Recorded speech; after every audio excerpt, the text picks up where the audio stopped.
जय जगन्नाथ। जय श्री कृष्ण। ओम नमो नारायणाय। ओम नमो गणेशाय नमः। ओम नमो भगवते वासुदेवाय। ओम नमो भगवते वासुदेवाय। तमेव माता च पिता तमेव बंधु च सखा तमेव विद्या द्रविणं तमेव सर्व मम देवदेव। ओम नमो कृष्णाय नमः। नमस्कार श्रोता बंधु। सर्वप्रथमे मु ज्योत्स्नामयी साहू मोर यूट्यूब रे कृष्ण भक्ति और अनुभूति रे परिपूर्ण आध्यात्मिक चैनल जय श्री कृष्ण ओडिया कृष्ण भक्ति चैनल को समस्त को सादर सप्रम स्वागत करुछि। जय श्री कृष्ण भक्ति चैनल रे मु अनेक अजना तथ्य संबंधित पुराण रु उद्धृत अजना रहस्य गुड़िक एठारे पोस्ट करुछि। तेणु बंधुगण प्रथमे कही रखुछि कि यही भक्ति चैनल टी को जदि कहीं सब्सक्राइब करना ताले तुरंत सब्सक्राइब कर दियंतु, लाइक मध्य करंतु, जहा द्वारा कि सर्वप्रथमे मु बनाउथुबा वीडियो गुड़िक तुम पाखक जाई परिबो एवं अनेक गुड़िए अजना रहस्यमय तथ्य मध्य भगवान श्रीकृष्णकर तुम पाई परिबो। आज ये वीडियो रे मु आनिछि आशा आमे जानिबा माँ देवकी कोलरे जन्म होइथिबा 6टी पुत्र किए थिले एवं केउ कारणरू सेमाने जन्म हेबा क्षणी मृत्यु काल सही जाउथिले। कोन पई कोन एहा कहार अभिशाप थिला आसंतु जानिबा। पांडवंक कुलमणि राजा परीक्षित भगवान शुकमुनि को पचारिले, हे मुनिवर मते दयाकरी कहतु माता देवकींकर एही 6टी पुत्र किए थिले एवं से काहेकि जन्म मात्र के मृत्युवरण करुथिले। महर्षि शुकदेव कहले, हे वीरश्रेष्ठ नरनाथ परीक्षा एही सब कथा मानकर सब बेले भगवान श्रीहरिंकर गाथा गुड़िक भरपूर होई थाए। एही कथा मानक सुनिले आमर समस्त पाप मान खंडन हुए एवं आमे पुण्यवान हुंती। से तो परम कारुणिक, तांको माया तो तांको अगोचर, तांको कथा आमे जानिबा किपरि। तथापि तमे मते प्रश्न करिच एवं एई पुण्य गाथा गुड़िक मु तुम पाखरे कहूची सुन। ताहले समय नामरे गोटिए संवत्सर रे सत्य जुगरे विरसित नामरे ब्रह्मदेव देवलोक रे अवस्थान करिथांती। देव सभारे देवतांक सहित से नृत्य रसरे मग्न थिले। ठीक सही समय रे विश्ववसु नामरे गंधर्व 6टी पुत्र को नहीं सभा मध्य पहुँचले। से पुत्र गुड़िकर नाम थिला सुतसेन, कृतसेन, चारुसेन, महिसेन, वीरसेन और मयसेन। इंद्र सभारे मघवा जहाँ इंद्र कह जाए मघवा सहित 64 कोटी अप्सरी सहित नृत्य रंगरे निमग्न थिले समग्र देवतागण एवं इंद्रदेवंकर अनुरोध रे एई षड़ गंधर्व मध्य सेमानक सहित रंगरसरे नाचिले। किंतु श्रेष्ठ देव नर्तकी उर्वशी प्रति सेमाने अत्यंत आकृष्ट प्रेमविष्ट हो पड़े। एहीपरि असंतुलन परिवेश और मनोभाव को देखि सभार थिबा समस्त देवगण क्षांत हेले, रागिगले, क्रोध प्रकाश करें। एमानकर मृत्युभ्रम घटिला बोली समस्त जानिले। उर्वशी को सेमाने बारंबार प्रेम भिक्षा करुथांती। यह देखि पुरंदर तांको अभिशाप देवाई चेष्टा कले ओ अभिशाप देवा स्थल से कहले, हे पामर पापिष्ठ तुम्हें गुरुपत्नी को प्रेम भिक्षा कल, जाओ मर्त्यपुर रे तुम्हें चोर घरे जन्म हुओ। मदन उन्माद रे जो भूल करिछ सेथिपई तुम्हें बाटपड़ा होची चोर खंटक घर। बाटपड़ा घरे जन्म हुआ और बहु काल जाए कुकर्म रे लीन हुआ। यह देखि गंधर्व विश्ववेशु अत्यंत विनय सहकारे पुरंदर पाखरे कृतांजलि पुटे काकुस्थ हेले एवं पुत्रंकर पतन देखि निजे आउ दुख संभरण करिपारलेनी एवं तांका पुत्र मानकर उद्धार निमित्त करपत्र जोड़ी बहुत विकल हेले एवं मुक्तिर उपाय पुछिले। ବିଶ୍ୱାବସୁଙ୍କର ଏତାଦୃଶ ବିନୟ ବିକଳ ଅନୁରୋଧ କ୍ରମେ ମଘବା ପୁରନ୍ଦର ଦେବରାଜ ଇନ୍ଦ୍ର କହିଲେ, ତୁମେ ତୁମ ପୁତ୍ରମାନେ ଏଇ ଜନ୍ମରେ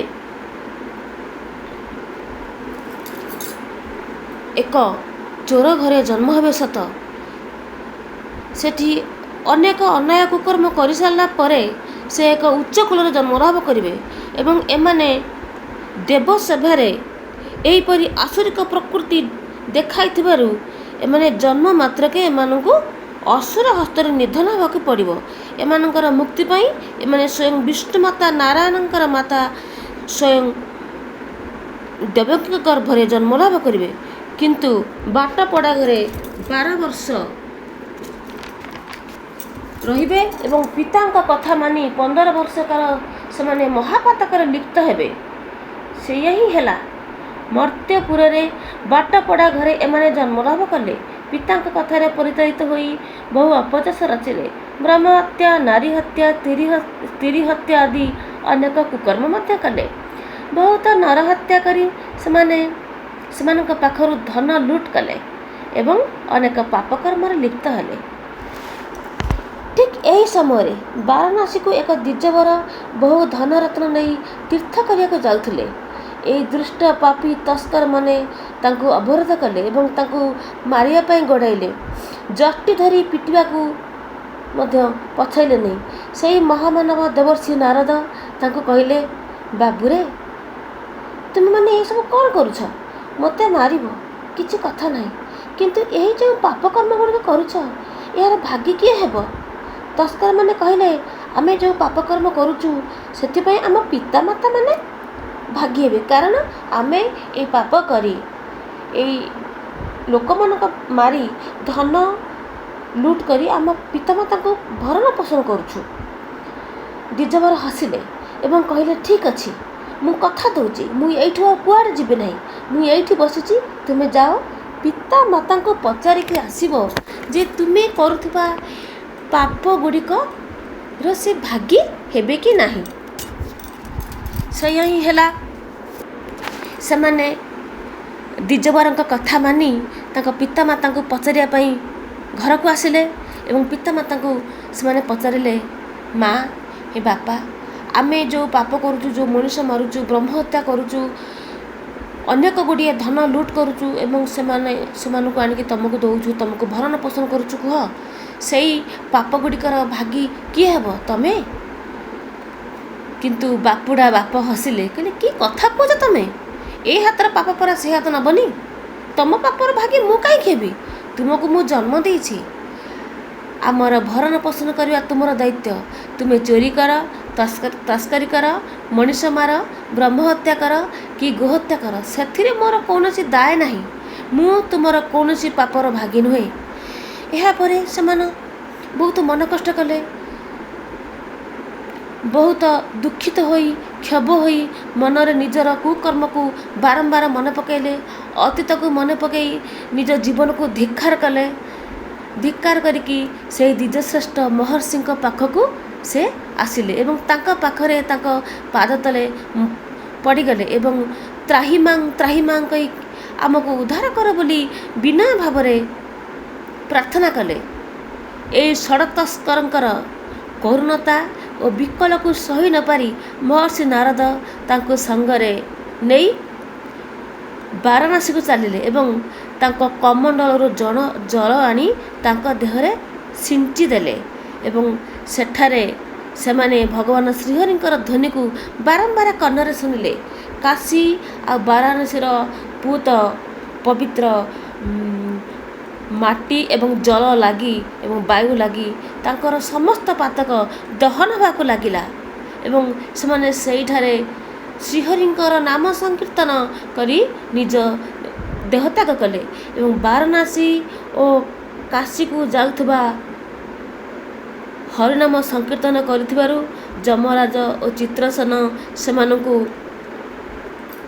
ସେମାନଙ୍କ ଉପରେ କିଛି ତର୍ଜମା କଲେ ଏବଂ କହିଲେ, ଏମାନେ ଭଗବାନ କୃଷ୍ଣଙ୍କର ନାମ ନେଇଥିବାରୁ, ଭଗବାନ ହରିଙ୍କର ଶ୍ରୀହରିଙ୍କର ନାମ ନେଇଥିବାରୁ, ମହାବିଷ୍ଣୁଙ୍କର ନାମ ନେଇଥିବାରୁ ଏବଂ କାଶୀ ବାରାଣସୀ ପରି ବହୁତ ପବିତ୍ର ଭୂମିରେ ପଦାର୍ପଣ କରି ସେଠାରେ ହରିନାମ ସଂକୀର୍ତ୍ତନ କରୁଥିବାରୁ ଏମାନଙ୍କର ସମସ୍ତ ପାପ ଦହନ ହୋଇଯାଇଛି। ଯେହେତୁ ଏମାନେ ପୁରନ୍ଦରଙ୍କ ଦ୍ୱାରା ଅଭିଶପ୍ତା, ତେଣୁ ଏମାନେ ଯାଆନ୍ତୁ ମହାନାରୀ ବିଷ୍ଣୁମାତା ଦେବକୀଙ୍କ କୋଳରେ ଜନ୍ମଗ୍ରହଣ କରିବେ ଏବଂ ସେମାନେ ମୁକ୍ତି ଲାଭ କରିବେ। ଏହିପରି ଚିନ୍ତା କରି ଯମରାଜ ଓ ଚିତ୍ରସେନ ସେମାନଙ୍କୁ ମାତା ଦେବକୀଙ୍କ କୋଳକୁ ପଠାଇ ଦେଇଥିଲେ ଏବଂ ସେମାନେ ମାତା ଦେବକୀଙ୍କ କୋଳରେ ଜନ୍ମ ଲାଭ କଲେ ଏବଂ ରାକ୍ଷସ ରାଜ କଂସଙ୍କ ଦ୍ୱାରା ସେମାନେ ଜନ୍ମ ହେବାର କିଛି ମୁହୂର୍ତ୍ତ ପରେ ମୃତ୍ୟୁବରଣ କଲେ। ରାଜା କଂସ ତାଙ୍କୁ ଅତି ନୃଶଂସ ଭାବରେ ପ୍ରସ୍ତରରେ ପ୍ରହାର କରି ତାଙ୍କୁ ମୃତ୍ୟୁ ଦେଇଥିଲେ ଏବଂ ସେ ମୃତ୍ୟୁ ଲାଭ କରିବା ସହିତ ସେମାନେ ପୁଣି ସ୍ୱଦେହରେ ଗନ୍ଧର୍ବ ରୂପରେ ଗନ୍ଧର୍ବପୁରକୁ ସ୍ୱର୍ଗକୁ ଫେରି ଯାଇଥିଲେ। ଏହି ହେଉଛି ଦେବକୀଙ୍କର ଷଡ଼ପୁତ୍ରମାନଙ୍କର କରୁଣ ଭରା କାହାଣୀ।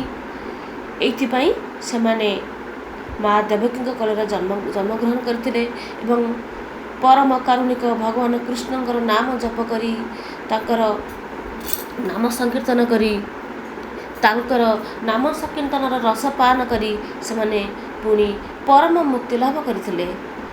ତେଣୁ ସେହି ପରମ କାରୁଣିକ ଭଗବାନ କୃଷ୍ଣଙ୍କ ପାଦ ତଳେ ଶତକୋଟି ନମନ କରି କୋଟି କୋଟି ପ୍ରଣାମ କରି ଆଜିର ଭିଡ଼ିଓକୁ ସମାପ୍ତ କରୁଛି।